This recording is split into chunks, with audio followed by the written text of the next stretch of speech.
هحكي لكم النهاردة قصة النصاب ازاي قدرت اوقعه في شر اعماله وانصب عليه. اللي مخليني احكي لكم القصة دي ان هي اتكررت معايا 3 مرات على مدار كذا سنة. واخر مرة بدأت ان انا قلت لازم اسجل التجربة دي، وخدت سكرينات وسجلت كل الاحداث ازاي بيتم عملية النصب دي بالتفاصيل كلها من البداية. القصة بتبتدي إن بيجيلك رسالة على التليجرام من أكونت، طبعا هو أكونت فيك يعني بيدعي إن هو بنت من بتوع شرق آسيا وكده. الأكونت ده بيدعي إن هو بعت لك الرسالة الرقم ده بالغلط، وإن هو كان يقصد حد تاني، ومش قصده إن هو يبعت لك الرسالة دي.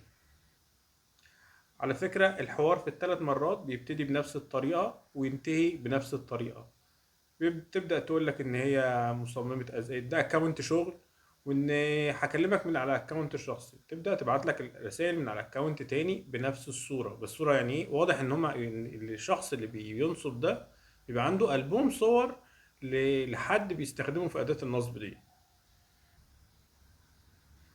وتبدأ تنسج حوار إن هي مصممة أزياء وشغالة عندها شركة كبيرة وإن محتاجة حد يساعدها في الشغل، وإن هي عندها شغل بيزنس خاص بتشغله، وإن المساعدة بتاعتها مش موجودة النهاردة، وإن محتاجة حد يساعدها في الشغل ده. هل تقدر تساعدني مقابل كوميشن هتاخده من نظير مساعدتك دي؟ طبعا الموضوع بيبقى مغري الاول، بتقول لك مش عارف هتاخد 25 ل $100 في كل يوم، ومش عارف ايه رقم كبير يعني. وتبدا تطلب منك انك تعمل اكونت. طبعا مش عارف هو شخص، بس في الغالب هو يعني مش واحده، يعني ان هو ده اكونتات فيك كلها. بيبدا يطلب منك النصاب ده ان انت تعمل اكونت بيوزر نيم وباسورد. اول حاجه بيبعت لك موقع اسمه علي اكسبريس. طبعا الشكل وتصميم الموقع بيدل على ان هو موقع بصراحه من البدايه كده ان هو موقع فيك مش حقيقي، بس هو يعني محاوله لتقليد موقع علي بابا والحاجات دي. بتعمل الاكونت وتبدا تخش على على الاكونت بتاعك، وتبدا تطلب منك الخطوات دي.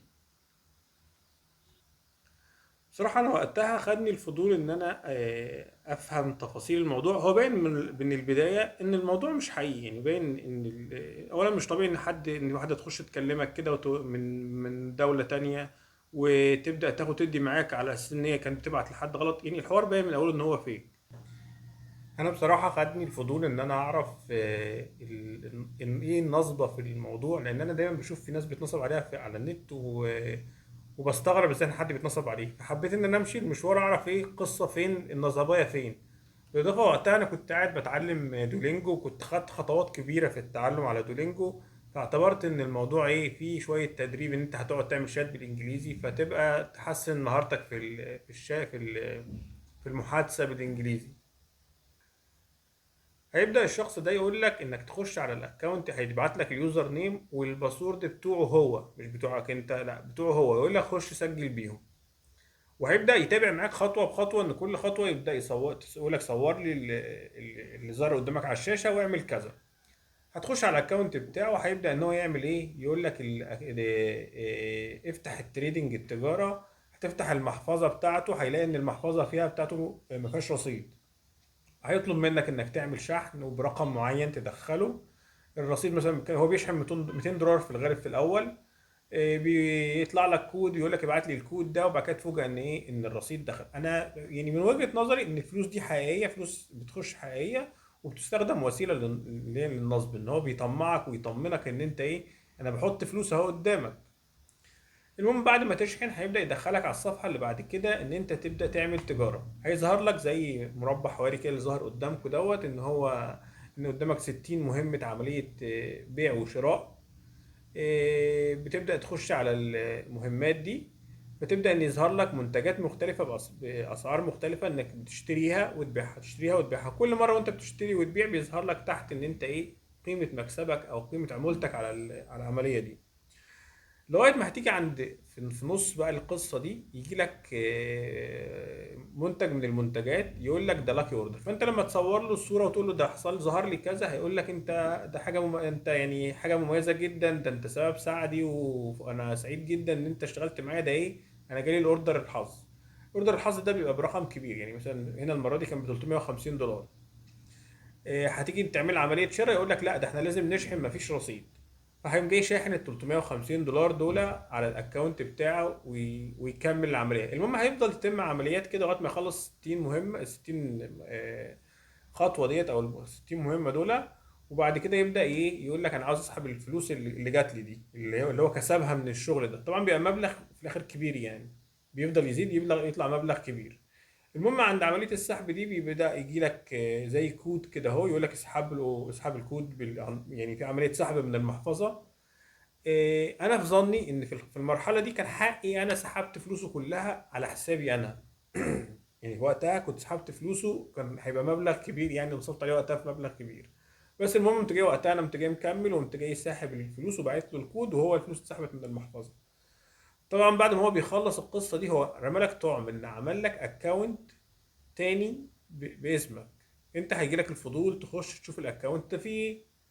طبعا مجرد ما دخلت على الاكونت بتاعي لقيت ان انا نزل لي كوميشن في عموله في المحفظه بتاعتي، ونزل لي رصيد في المحفظه بتاعتي نتيجه ان ايه الشغل اللي انا عملته معاه ده. ولما تخش على الاكونت ده وده تلاقيهم مربوطين ببعض. المهم بعد ما دخلت على رصيد على الاكونت بتاعي، بدات ان انا اعمل نفس الخطوات اللي هو كان بيعملها.